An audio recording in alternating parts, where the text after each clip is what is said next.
Welcome to the SMARKETING Show, hosted by award-winning B2B sales performance coach Rick Lambert, who has been selected by many of the world's most recognized companies to help them market and sell to win. Let's join Rick now. Hello, welcome to today's SMARKETING Show. Why create a corporate podcast? We're going to show you a quick glimpse here of something we created for one of our clients, Atlantic Tomorrow's Office, and you hear directly from James LaPenna, the gentleman, the idea, the thought starter that put it together. Let's check out that clip now.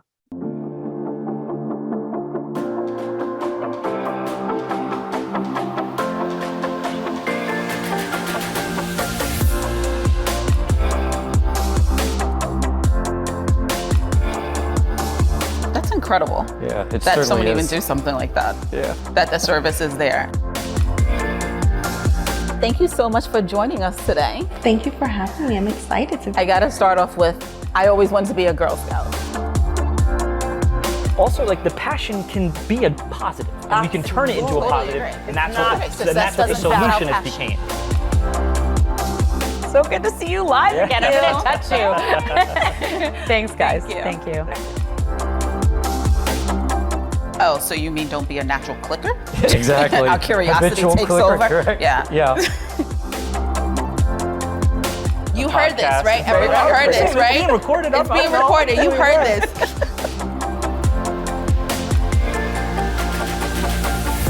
Welcome to the SMARKETING Show. One of my favorite people from Atlantic Tomorrow's Office, James LaPenna. James, you're back again, back by popular demand. I'm excited to welcome you and Rick as well.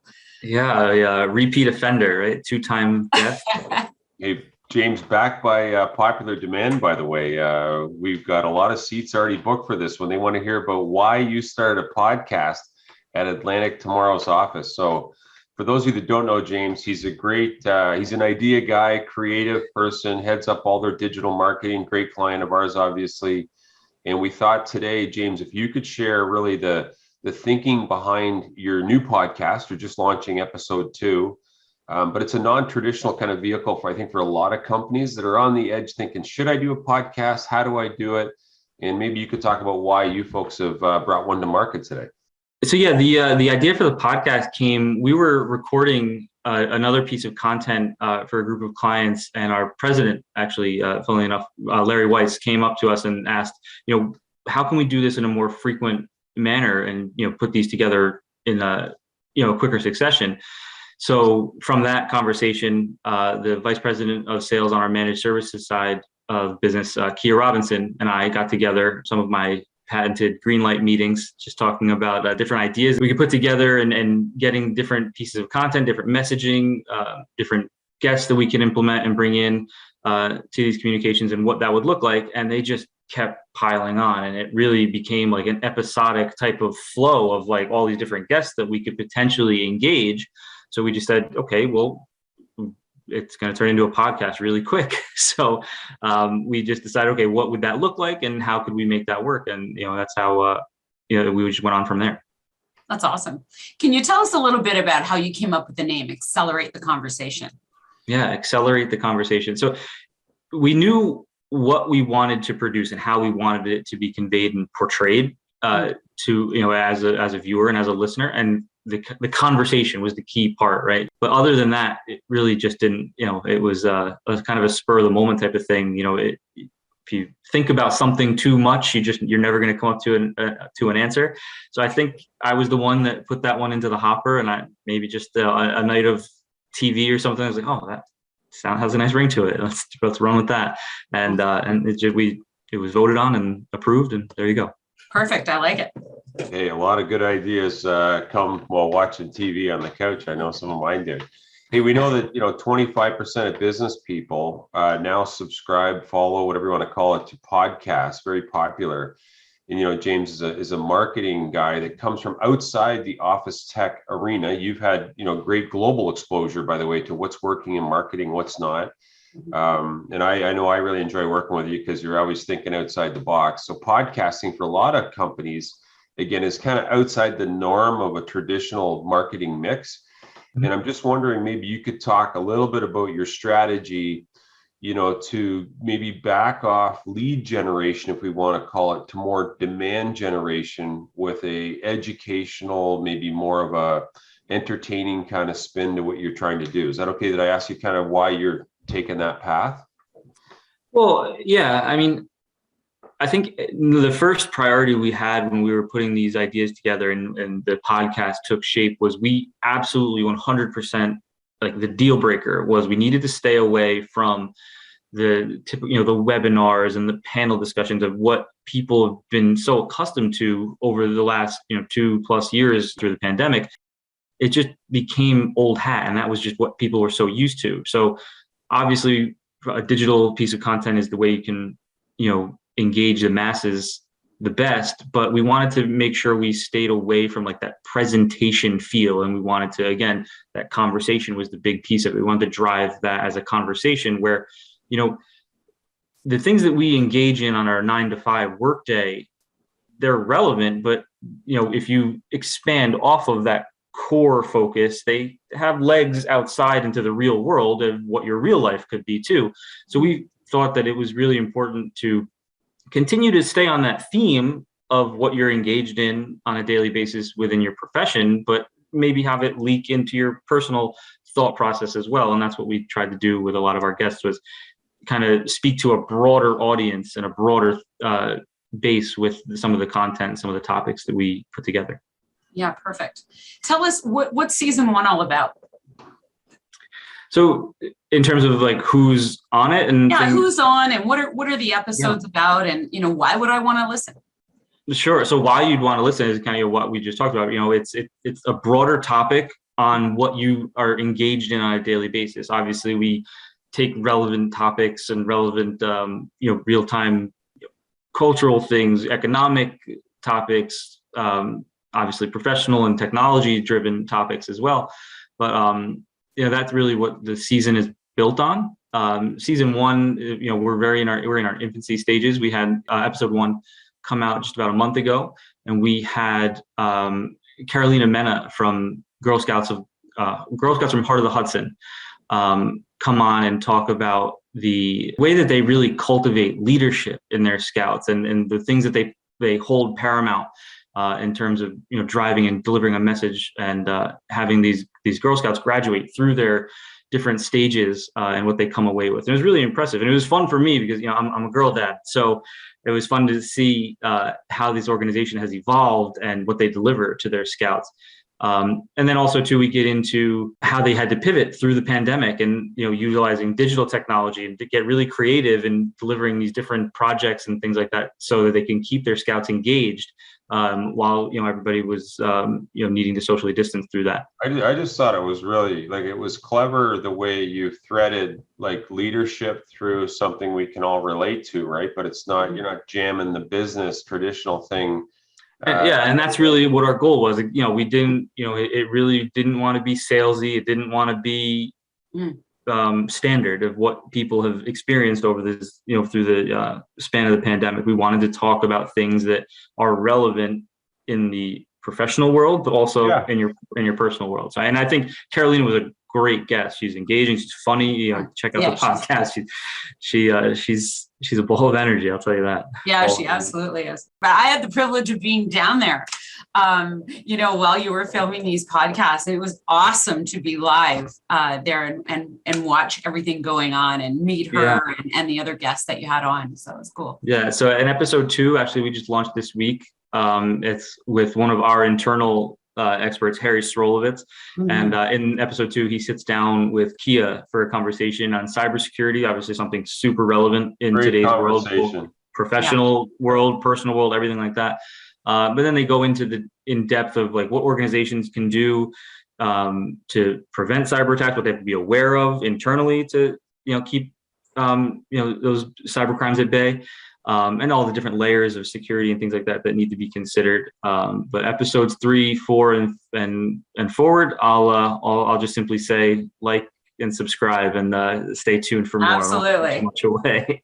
Everybody's on the edge of the seat. I commend you because a lot of and really Atlantic, Larry, Adam, and Kia, who I think you've got such good people at Atlantic, and I think so few companies actually put their people out there authentically the way you do. I thought, when I watched Kia, host one episode, we're producing, so we got eyes a little bit ahead, but it's really raw conversation. And I think the topics you guys have selected are just excellent, because your target customer doesn't want to be sold to all the time. And I think you guys have really stepped outside the traditional lane and created some content.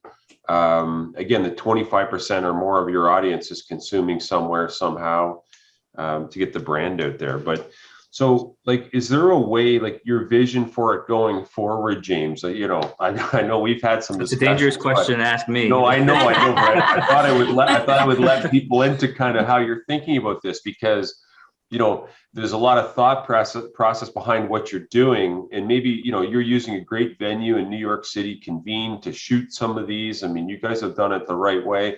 We're thankful to have the opportunity to produce them. But you've got some other visions for what you're doing around, building your network and all those things. Your thought process goes beyond that. Oh yeah, way beyond that, right? So, but while watching TV, it's where some of the best ideas I've ever had come from, right on my couch, right? But yeah, so obviously, first and foremost is the content, right? We want to make sure that we're delivering value and wanting people to tune in, because listen, any other idea we have past that, people aren't there, then it's not going to work for how we see it, right? But one thing also too, another a benefit as to what we can leverage with our own clients, right? We do a ton of work with nonprofit organizations, different charitable organizations, that they now, by utilizing us and our own podcast, by partnering with us, they can leverage that and get out to a wider base than they've ever been able to get to before, right? A podcast is global.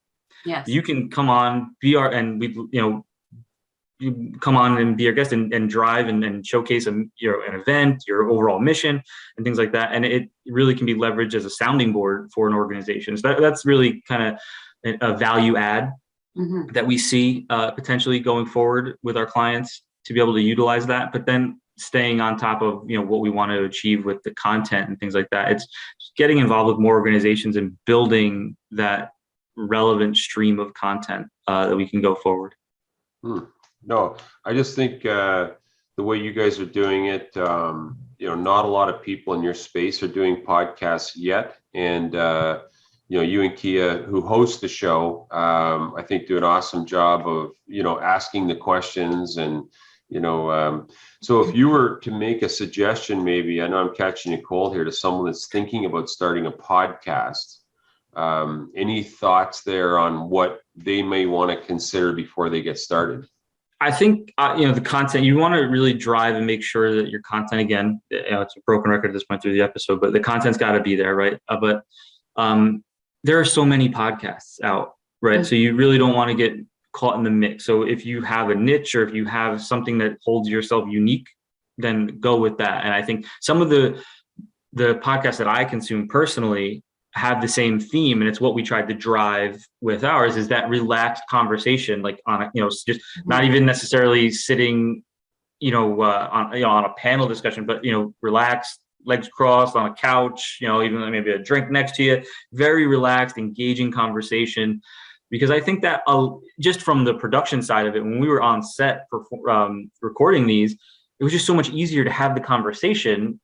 I was leaned back in my chair, kind of just talking. In our episode, Melissa, I think we laughed more than we talked. Absolutely. It was just so easy to do, because it wasn't as buttoned up as we typically see in a professional setting. And I think like watching a reality show, watching you guys. I mean, it really is. It's fun. Yeah, for sure. So I think what you're saying, James, then, is make it authentic, right? Absolutely. That needs to happen, because if it comes off as if you're planning it too much, I think it loses a little bit, right? We just, we sat down on the couch, like, okay, so what are we going to talk about? Don't worry about it. We'll figure it out. And I think it was really good. And every episode was done like that. We didn't really want a structure to it, because we didn't want to overthink it. We wanted, again, the conversation was the key into what we were trying to deliver. And bingo, you just said it. And you said it at the start. Don't overthink it. Yeah.